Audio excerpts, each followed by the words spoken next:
Kamusta mga kaibigan, mga lodi ko?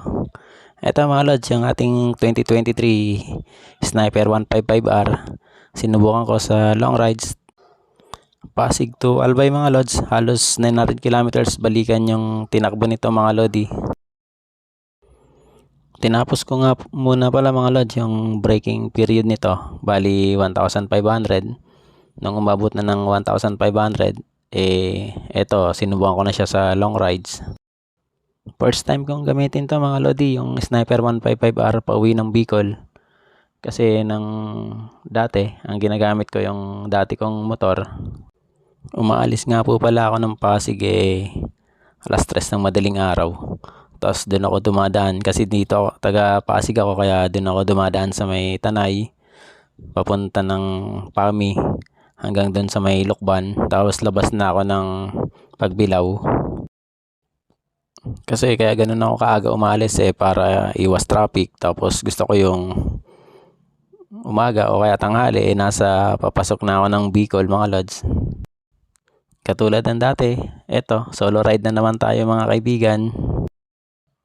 Eto yung mga hindi ko gaanong nagustuhan. Pero konti lang naman, di naman talaga siya sobrang malaking issue.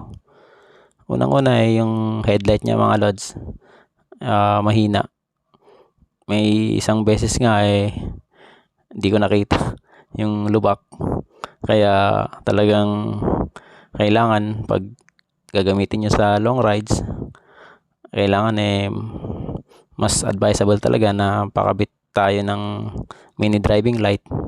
Ako kasi di pa ako nagpakabit nun Di ko pa talaga siya ginagalaw. Kaya nung isang beses nalubak ako, talagang lumagatok na lang yung shock ko.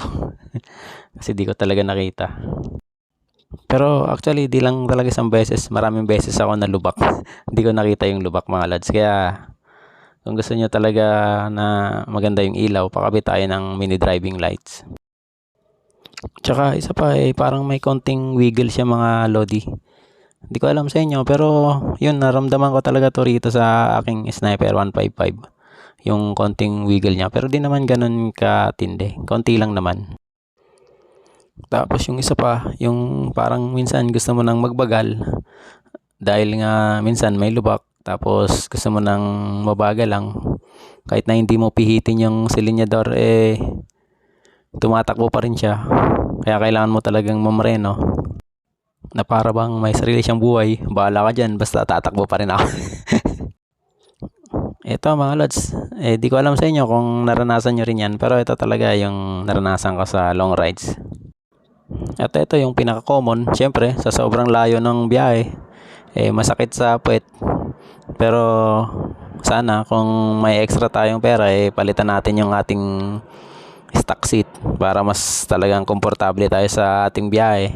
Yun lang mga lods yung di ko ganong nagustuhan dito sa ating Sniper 155R. Ngayon naman mga lods, ito naman yung pinakagusto ko sa ating Sniper. Unang-una po napakaganda ng handling position niya. Kahit na ganun kalayo, sobrang layo ng biyahe, hindi ako masyadong nangangalay. Dati-rati, sobrang ngalay na yung aking mga kamay, braso, pati yung likod ko nananakit na. Pero dito hindi mga kaibigan, kaya medyo okay talaga siya gamitin. Malakas din ang kanyang preno, tapos malakas din ang kanyang hatak. Lalo na kung gusto nyo talagang magmabilis, kung may overtikan kayo, talaga namang di kayo papahiya. Nasa inyo na lang talaga kung ubusin yung lakas niya, yung kanyang speed. Pero dahil di naman talaga ako mabilis magpatakbo, sakto lang, talagang hindi ko siya nasasagad. Pero sobrang lakas pa, ang dami pa niyang maibibilis pa talaga siya mga lods. Ang sumunod naman, napakataas ng kanyang ground clearance, kaya walang problema sa mga malubak na kalsada.